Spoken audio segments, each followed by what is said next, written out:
Un dragon en forme de nuage. C'est le film d'Ettore Scola que vous n'aurez malheureusement jamais l'occasion de voir sur les écrans. Ce cinéaste italien de renommée internationale nous a quittés il y a quelques années désormais. Et aujourd'hui, pour en parler, j'accueille deux personnalités du monde du cinéma italien et de l'édition, en particulier de la bande dessinée. J'ai en face de moi, et j'ai le plaisir de vous accueillir, monsieur Jean Gilli. Vous êtes un historien du cinéma et très spécialisé sur l'Italie. Bonjour Jean. Bonjour, c'est un plaisir de venir parler de cinéma italien. C'est un plaisir partagé, sachez-le. Et juste à côté, vous avez donc Salvatore Bido. Voilà. Vous êtes donc un éditeur. Donc on peut citer votre maison d'édition, ça s'appelle donc Fordis Édition, d'accord. Vous avez, d'un accord commun, décidé, avec la famille Scola, puisque évidemment la descendance est partie prenante de ce projet, vous avez décidé d'en faire une bande dessinée de ce film. Un dragon en forme de nuage, c'est le film qui malheureusement ne sera jamais à l'écran. Bienvenue à la radio du cinéma, et on va parler évidemment de ce réalisateur. C'était un homme extrêmement engagé, et je parle sous votre contrôle, Jean, évidemment. Avant d'être un réalisateur de cinéma, il a aussi été une plume, un scénariste, quelqu'un qui finalement, les lettres étaient un peu son terrain de jeu. Oui, plus emblématique à de nombreux niveaux, quoi, y compris politiquement, quand on sait que le Parti communiste a joué un grand rôle dans les milieux culturels italiens, de l'après-guerre jusqu'à nos jours, on peut dire, et que les films qu'il tournait, il ne laissait jamais au vestiaire son engagement politique, quoi. C'était quelque chose qui comptait beaucoup pour lui.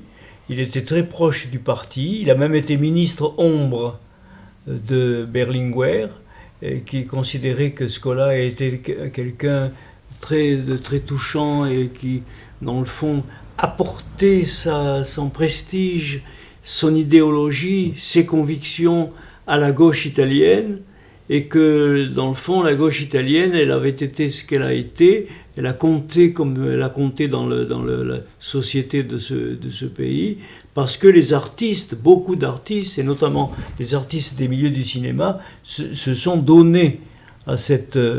ils ont été partie prenante des grands débats, notamment du débat autour du fallait-il débaptiser ou non le Parti communiste, puisque vous savez qu'à un certain moment, le Parti communiste, en tant qu'appellation, s'est sabordé, a décidé qu'il fallait tourner la page, ce en quoi, à mon sens, ils ont commis une grave erreur, parce que à partir du moment où le Parti communiste, ou le nom de Parti communiste a disparu, le parti s'est délité, son prestige a disparu, et son importance dans la vie politique italienne a fortement diminué. Salvador, on va parler aussi évidemment d'un univers qui vous est familier, l'univers de la bande dessinée.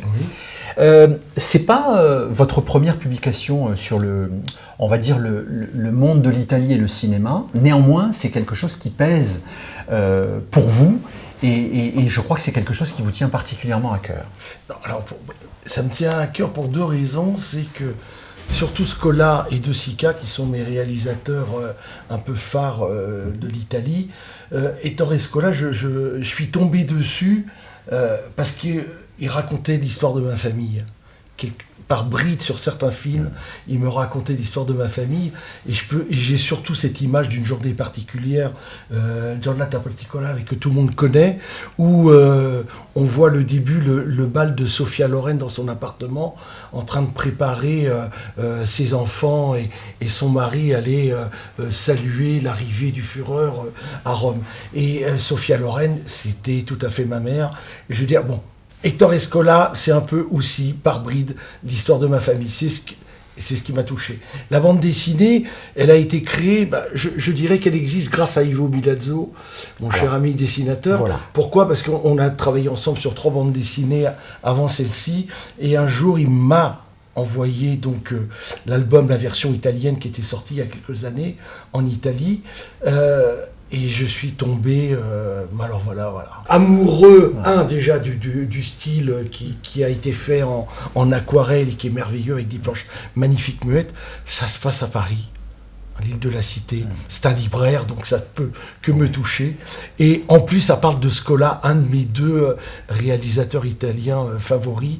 Et l'histoire est vraiment touchante parce que c'est une histoire de famille, oui, une histoire de père, ben oui, une avec histoire une jeune d'amour. fille et voilà. qui est paraplégique, si je me souviens bien. C'est ça, tout à fait. Et donc, ouais, voilà. Et donc, bon, on va pas spoiler l'histoire. Oui, néanmoins, force est de constater, d'ailleurs, j'espère qu'on aura une ou deux planches à pouvoir diffuser pour accompagner le propos, pour bien montrer le talent de ce dessinateur. Avec grand plaisir. Et c'est vrai que on peut dire quand même que cette bande dessinée, elle est un peu une hybridation et à la fois de quelque chose de très cinégénique, et on est un peu sur une sorte de storyboard de luxe, et je trouve que le narratif est très cinégénique.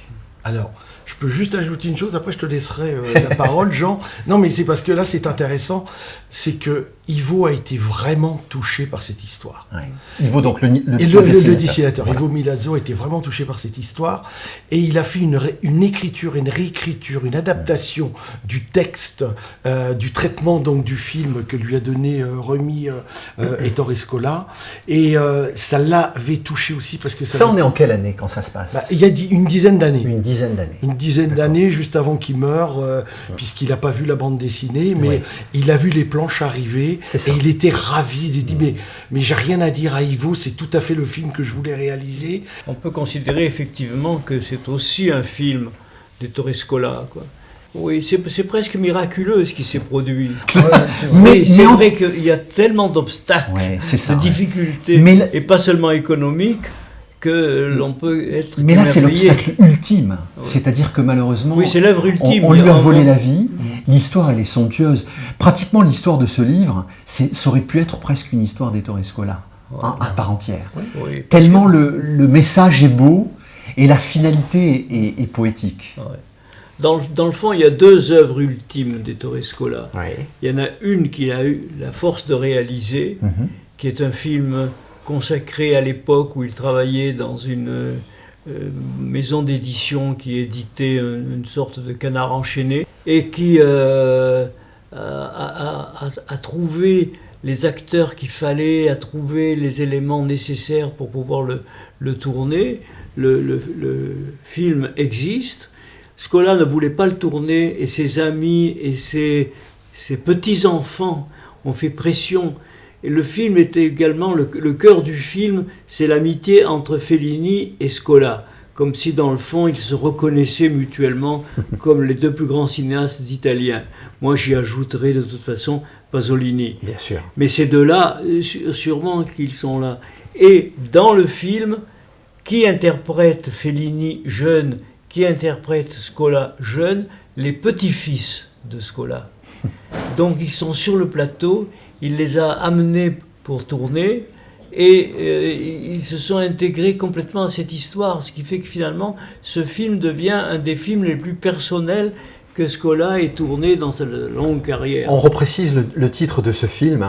Qu'il est étrange de s'appeler Federico, quoi, en référence à Garcia Lorca. Alors il y a une très jolie préface que vous avez écrite, Jean, et qui finalement présente le personnage dans tous ses engagements, etc. Finalement, il y a une dimension très pédagogique dans cette bande dessinée, et ça c'est précieux. Et effectivement, Salvatore, à la fin, et ça c'est un peu la signature de votre maison d'édition, c'est gentil, à la fin de cette bande dessinée, il y a tout un... Je suis en train de dégrainer les pages en même temps que je vous parle. Après le mot fin, vous avez en fait des très jolies photos de tournage où on aperçoit Mastroianni, etc., enfin ces acteurs fétiches. Et puis, on apprend beaucoup de choses sur le personnage qu'était Ettore Scola, sa filmo, etc. Et l'amour qu'il portait à ses acteurs, à ses actrices, ça aussi c'est quelque chose. Alors ça c'est très commun, je trouve, aux réalisateurs italiens, mais peut-être qu'Ettore Scola a été l'un des ambassadeurs emblématiques de cette relation avec les acteurs et les actrices. Il n'a jamais eu la Palme d'Or, ce qu'on peut regretter. Ça, c'est vrai. Mais il est venu très souvent au Festival de Cannes pour y présenter des films, y découvrir lui-même certains films qu'il n'avait pas pu voir. Moi, j'ai eu l'occasion de le rencontrer au Festival de Cannes. Je considère effectivement que c'est une grande chance. Il est venu par amitié.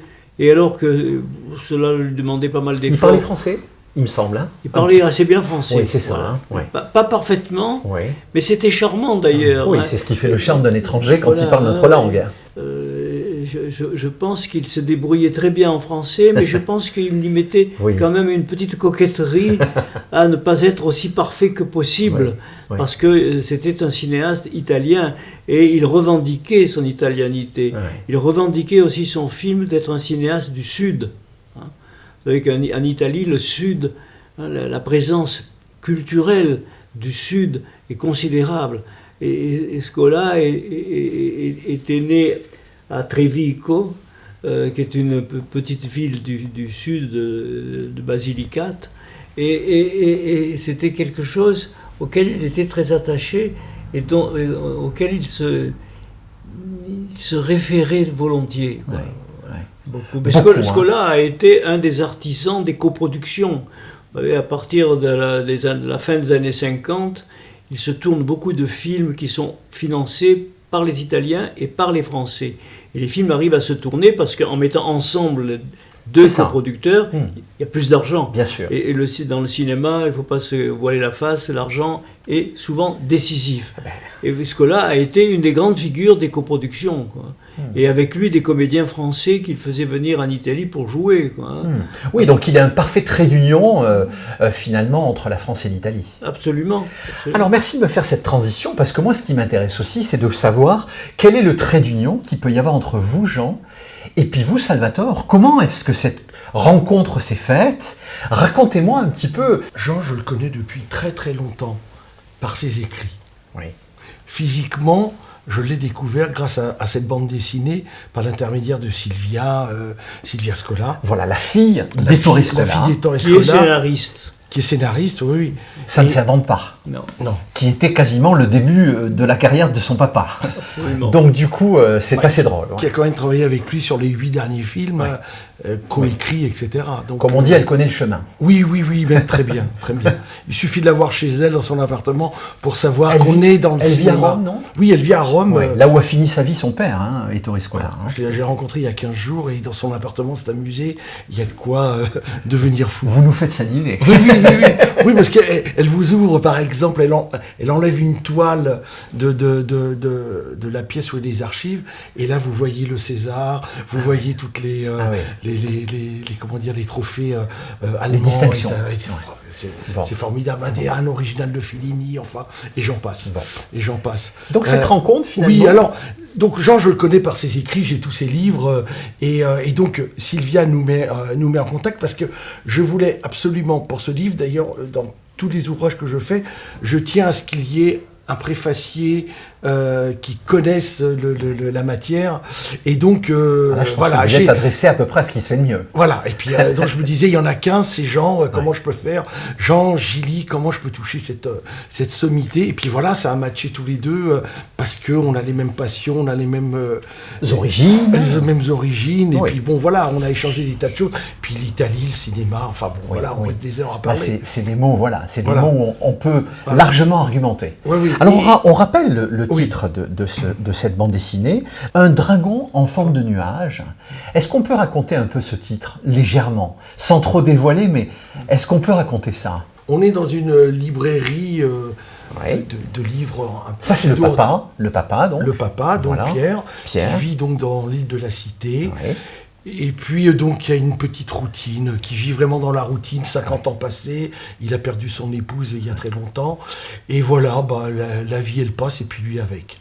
Et puis tout d'un coup arrive, et alors, ce qu'il faut dire, c'est qu'il vit, donc il soigne sa fille. C'est ça. Tétraplégique, qui est donc à l'étage. Une grave maladie. Voilà, suite à un accident. Voilà.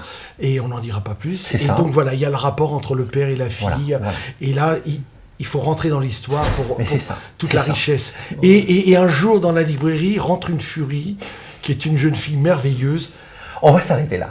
On va reciter le nom du dessinateur, donc Ivo Milazzo, pardon, qui vraiment, par le prisme de ses aquarelles, je trouve que ça offre quelque chose de très cinégénique. Et de son écriture, de la réécriture quand même. Voilà. C'est lui qui a travaillé sur la réécriture et l'adaptation. Ça, c'est important de le préciser. Oui, ça c'est vraiment lui qui a travaillé dessus. Il n'y a pas de scénariste. C'est l'histoire, le traitement, donc l'histoire qui a été... Originelle, bien sûr. Voilà. Et lui, il s'est réapproprié. Il se l'est réapproprié, il a travaillé dessus pendant un mois. Et il a touché. Mais je crois que c'est parce que l'histoire l'a touché aussi par rapport à sa famille. Donc vous voyez comme quoi il y a des liens qui se font et l'étincelle était là. Il a trouvé les mots justes qui ont ravi Scola. Et ce qu'on n'a pas dit sur Scola tout à l'heure, mais je tiens à le dire maintenant parce qu'après j'oublierai de le dire, c'est ce qu'il y a dans ses films, il aime les gens. C'est un grand humaniste. Bien sûr. Mais Jean, est-ce que dans cette bande dessinée, vous avez vu le film potentiel qu'aurait pu faire Scola? Oui, absolument.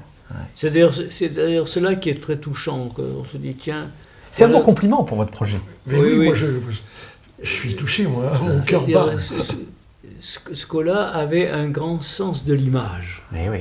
Bon, les cinéastes, en général, ont un sens de l'image. Il y a encore de jeunes cinéastes de très grand talent. On peut en citer, des Sorrentino. Notamment Sorrentino. Voilà, parmi les contemporains. Marcello, bien sûr. Qui font l'actualité régulièrement. Un peu plus ancien, Nanni Moretti. Bien sûr. Qui n'est pas dans la génération des cinéastes qui ont marqué l'histoire du cinéma italien. Il est plus jeune. Mais qui s'en sont passablement inspirés. Mais ils s'en sont, bien entendu. Il y a une très grande continuité dans le travail de Cinecittà et là, comme une espèce de support, comme une mémoire aussi. Une mémoire de la bibliothèque. Moi, j'avoue que quand je vais à Cinecittà, et j'y suis allé assez souvent, y compris pour aller parfois sur des tournages, sur des tournages... Vous avez été privilégié, Jean. Oui, c'est-à-dire c'est très curieux aller sur un tournage. Parce que d'un côté, on se sent un peu privilégié. Et de l'autre côté, moi, personnellement, je me sens mal à l'aise parce qu'on est sur un plateau, on est au milieu de souvent plusieurs dizaines de personnes qui ont toutes une fonction.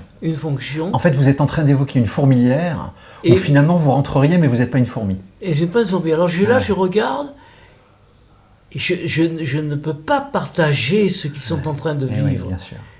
Scola a tourné dans sa région natale, en Ciociaria, Splendor.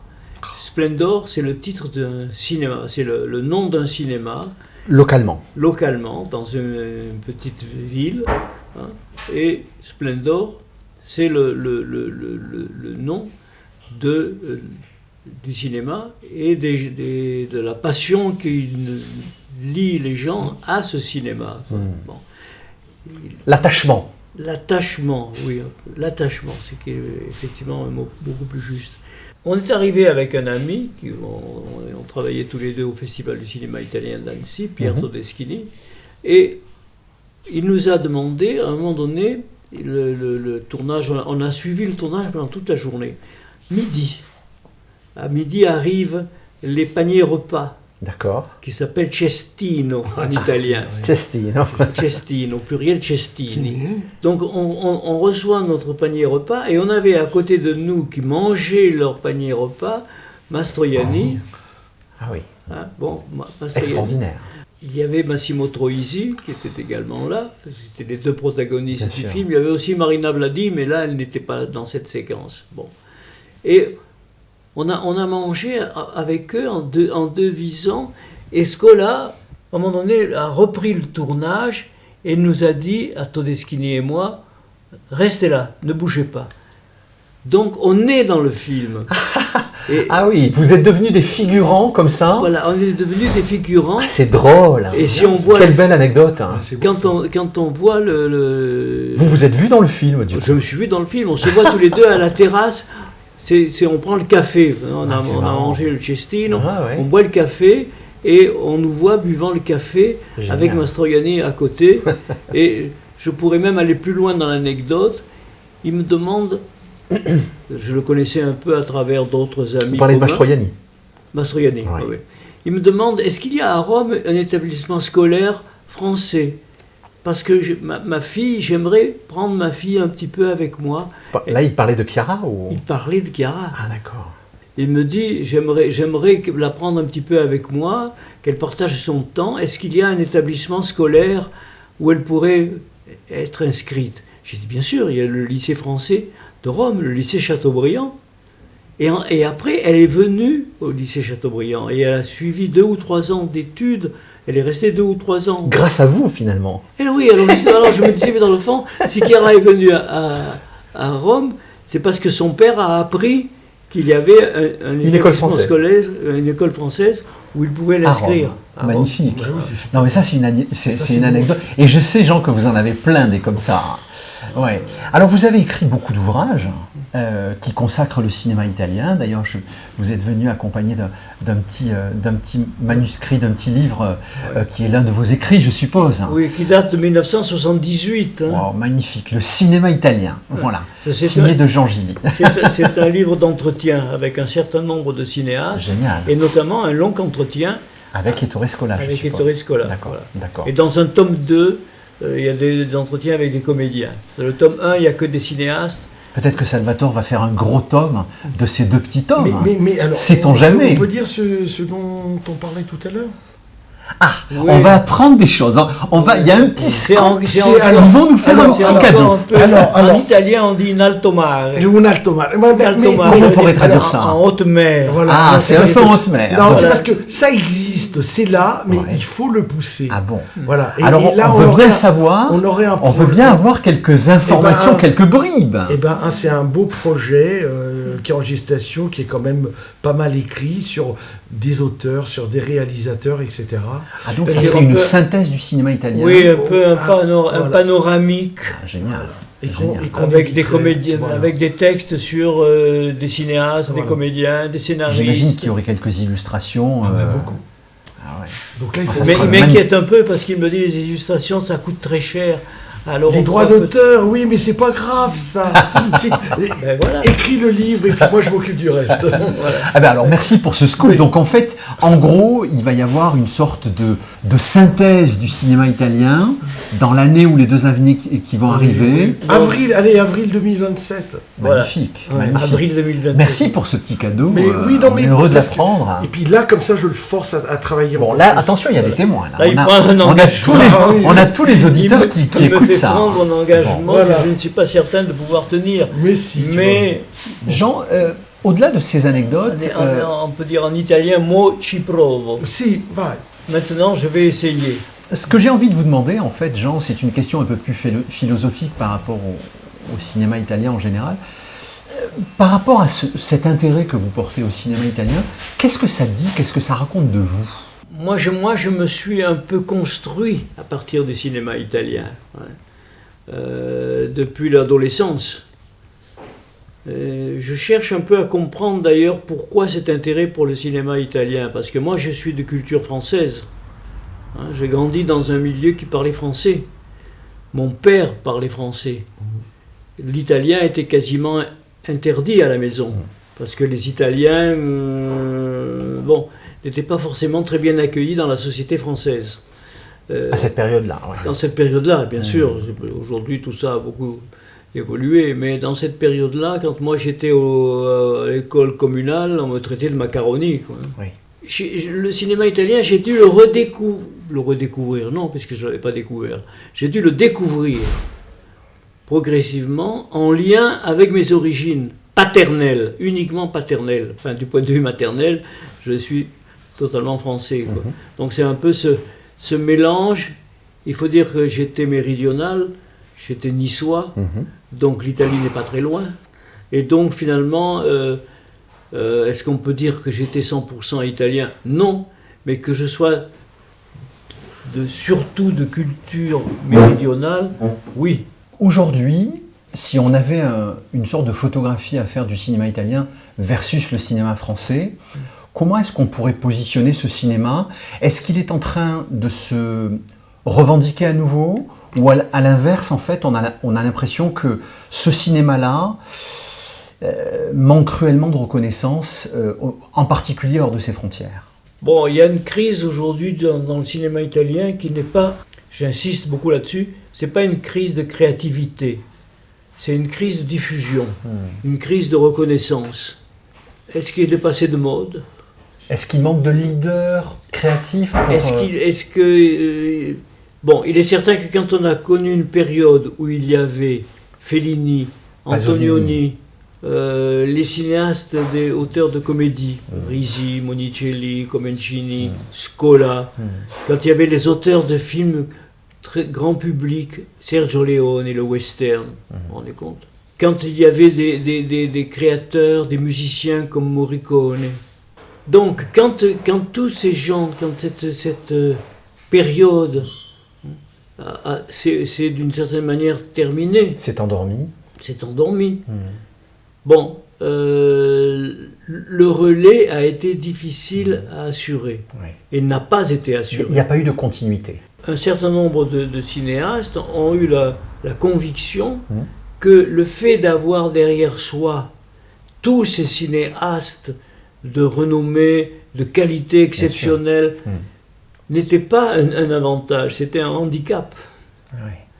Un handicap à faire les comptes avec comment peut-on prolonger le travail de gens comme Fellini, comme Antonioni, comme Pasolini. Pasolini, vous vous rendez compte, tous ceux qui ont approché Pasolini sont unanimes, ils laissaient une impression.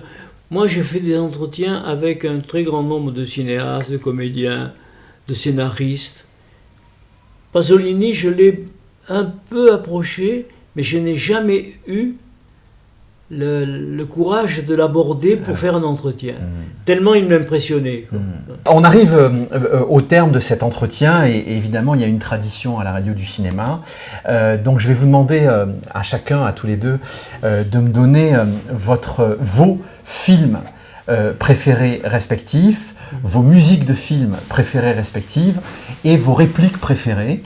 Salvatore, si vous êtes d'accord pour commencer, eh bien, vous allez nous expliquer pourquoi vous avez choisi ce film et on vous écoute. Alors, au début, j'avais choisi un film parce que c'est le premier film sur lequel j'ai pleuré. Oui. Et parce que ça touche l'âme humaine. Bien sûr. Et en fin de compte, j'ai changé après parce qu'en l'écoutant, j'ai revécu des choses. Et c'est vrai qu'il y a Le voleur de bicyclette de De Sica. Ah oui. C'est un film qui m'a complètement bouleversé parce que c'est un film qui se passe après-guerre. On y voit les ruines de l'Italie que moi j'ai connues en Sardaigne, puisque je suis sarde. D'accord. Donc cette île qui était un peu complètement arriérée, entre guillemets, complètement vétuste. Et là j'ai revu tout ça, et j'ai revu cet homme, c'était mon père, exactement, c'était lui comme je disais tout à l'heure. Avec votre maman dans un autre film. Oui. Et c'est pour ça, De Sica et Ettore Scola, ça me rapproche de mes parents. Et donc je voyais cet homme qui se battait pour justement nourrir la famille. Et ce petit garçon, c'était moi. Vattene a casa che t'ha detto bene. Va, tira. È meglio che te ne vai, va. C'est un peu comme La Grande Illusion, Jean Renoir, je vois ça une fois par an, quoi. Alors, vous allez nous expliquer aussi pourquoi vous avez choisi cette musique de film en particulier. Ouais. On vous écoute.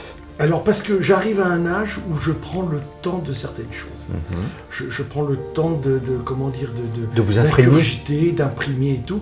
Et le film, justement, L'Assassin de Jesse James, Harrison Ford, je ne sais plus d'ailleurs qui a fait le film, mais c'est avec Brad Pitt qui joue le rôle de Jesse James et Queen qui joue le rôle de Ford. La musique de Nick Cave, elle est extraordinaire parce que c'est une musique qui est complètement planante, avec des rythmes complètement différents, mais qui vous emmène dans ce film qui est long, qui est lent, et qui est agréable comme une belle lecture de Balzac, quoi. C'est quelque chose de... On respire, on vit, et la musique, elle est vraiment éclatante. Bien. Voilà, moi j'adore. Et pour terminer, votre réplique préférée culte. Oui. Alors là, on revient peut-être en France. Oui, alors là, on revient en France parce que c'est une réplique que je trouve vraiment actuelle, parce qu'on en rencontre à tous les coins de rue. C'est une réplique de Audiard, que j'adore, dit par Dino Ventura dans Les Tontons Flingueurs. Ouais. Hein, les cons, ça ose tout, et c'est même à ça qu'on les reconnaît. Et je trouve que ça, c'est vraiment d'actualité. Voilà qui est dit. Les cons, ça ose tout. Et c'est même à ça qu'on les reconnaît. Alors mon cher Jean, pareil, on va se permettre de vous poser les mêmes questions. Donc dans un premier temps, vous allez nous donner votre film préféré, s'il vous plaît. Oui, alors le film, je le donnerai qu'après, parce que le fait d'écouter Salvatore évoquer la figure de De Sica Oui. et le voleur de bicyclette, pour moi, le voleur de bicyclette, c'est effectivement un immense film. Vittorio De Sica est mort peu de temps avant que l'on se rencontre. On devait se voir, je devais faire un entretien avec lui. De Sica, c'est vraiment un père pour moi, quoi. Je le perçois comme un père, quoi. C'est fort. Et c'est une relation extrêmement forte. J'ai écrit un bouquin sur lui, où je raconte des choses, notamment par exemple le fait que Robert Badinter était son témoin de mariage. Et dans le bouquin que j'ai écrit, j'ai reproduit une déclaration de quelques pages de Badinter évoquant ses liens avec De Sica, quoi, dont il était très proche. D'accord. Badinter aimait beaucoup le cinéma. Il a été le mari d'Anne Vernon. Enfin bon, on va encore dérailler et partir très loin. Bon, donc on va en venir au vrai film que j'amènerai avec moi. Parfois la question c'est quel film amèneriez-vous sur une île déserte. Bon, c'est la question que je vous pose alors. Voilà. Alors sur une île déserte, j'amènerai 2 films. Donc Le voleur de bicyclette, ça ne pourra pas être un seul. Et ce sera un film de Fellini qui pour moi reste le plus grand. Alors évidemment ça pourrait être 8,5, ça pourrait être la Dolce Vita. Finalement, ce sera Amarcord. Ecco, Amarcord vuol dire che bisognerebbe ricordarsi ogni tanto. Ricordarsi in tutti i sensi, del bene e del male. Bien. Parce qu'il y a la mémoire, il y a le récit de l'enfance, le passé, qui vous la nostalgie un peu en quelque sorte. La nostalgie qui est une composante extrêmement présente dans ma façon de vivre. Et puis cette ville entièrement reconstituée en studio à Cinecittà, quoi. En Italie, à Rome en particulier, il y a un très grand nombre de studios. Et j'en citerai au moins un deuxième, la De Paulis, qui est un studio avec une histoire presque aussi riche que Cinecittà, De Paulis. Par exemple, une journée particulière, qui est entièrement tournée en studio, mis à part l'introduction qui est en décor réel, dans un véritable immeuble des années 30, le studio de tournage, c'est la De Paulis, qui est aussi en plein centre, qui a à peu près les mêmes dimensions, à peine plus petit que Cinecittà, et qui a abrité des tournages légendaires. Alors, on revient à la fin de cette interview. On s'est arrêté sur la musique, en fait. Oui, alors la musique, évidemment, quand on parle de cinéma italien, il n'est pas le seul. On aurait un peu tendance à focaliser sur ce personnage unique auquel Tornatore a rendu hommage dans un film éblouissant qui, moi, m'a fait pleurer. C'est Morricone. Ennio Morricone était d'abord une formation classique et une espèce d'angoisse d'être reconnu comme un musicien auteur de musique classique. Morricone rêvait d'être reconnu par ses pairs, par les musiciens qui ont écrit de la musique symphonique, qui ont écrit des opéras. Il aurait voulu être l'égal dans le fond des grands musiciens. Et d'une certaine façon, il l'a été, quoi. Et Tornatore arrive à rendre compte, arrive à faire sentir l'intensité musicale de Morricone. Même Petri, qui était un cinéaste de films policiers et de films politiques, peut-être davantage encore, s'appuyait toujours sur Morricone. Il a même fait une plaisanterie en lui proposant une autre musique, en lui disant « Oh, j'ai mis une magnifique musique, tu verras, elle est bien meilleure que la tienne. » Et puis finalement, il dit « Mais non, je suis en train de me moquer de toi. Quoi. Aucune musique n'a d'égal que les tiennes. D'égal que les tiennes. » Alors, on peut citer juste un film italien, parce que on pense évidemment, quand on pense à Ennio Morricone, on pense au film Mission, mais il a fait aussi d'autres films en Italie. En Italie, moi, j'ai évidemment, il était une fois dans l'Ouest. Ben voilà, qui a été vraiment la signature par excellence. L'apparition de Claudia Cardinale avec son petit chapeau et sa petite une voilette au début du film, moi je suis resté saisi. Saisi. Grand moment de cinéma. Un grand moment de cinéma. j'en ai eu les larmes qui venaient. Bon, enfin, on va pas... Merci pour ce petit partage et on va finir avec une réplique. Alors mon la cher Jean. réplique, moi j'ai pensé, pour être un peu plus léger, j'ai pensé au fanfaron, Ouais. il surpasse avec Gassman et Trintignant, et au moment donné, Gassman envahit l'espace sonore de la voiture. Ils sont dans une Lancia Oui, ils sont en train de conduire. en commettant des imprudences constantes, et il évoque un certain nombre de gens qu'il connaît. Alors il dit Antonioni, voilà un grand cinéaste. Et il se moque d'Antonioni de façon délibérée, quoi, hein. Et c'est jouissif, on peut dire ça. On peut dire Trintignant fait un peu la moue, quoi, tu vois. L'alienazione, come nei film d'Antonioni, no? L'hai vista Eclisse? Sì, è un film... Io ci ho dormito, una bella pennichella. Bel regista Antonioni. Merci pour votre accueil. C'était un plaisir de partager ce Merci moment à vous. avec vous et Merci à on vous. a appris plein de choses sur le cinéma italien. Merci. Je sais qu'on en apprendra encore plein, mais merci infiniment. Et donc on rappelle une dernière fois le titre donc de cette bande dessinée qui est sortie donc le 29 octobre en 2025. Évidemment toujours à disposition dans les librairies ou sur les sites que l'on connaît. Ça s'appelle donc Un dragon en forme de nuage dans la maison d'édition Fordis, qui est votre maison d'édition Salvatore. À bientôt messieurs et merci infiniment. Merci À pour bientôt. votre accueil. Au revoir.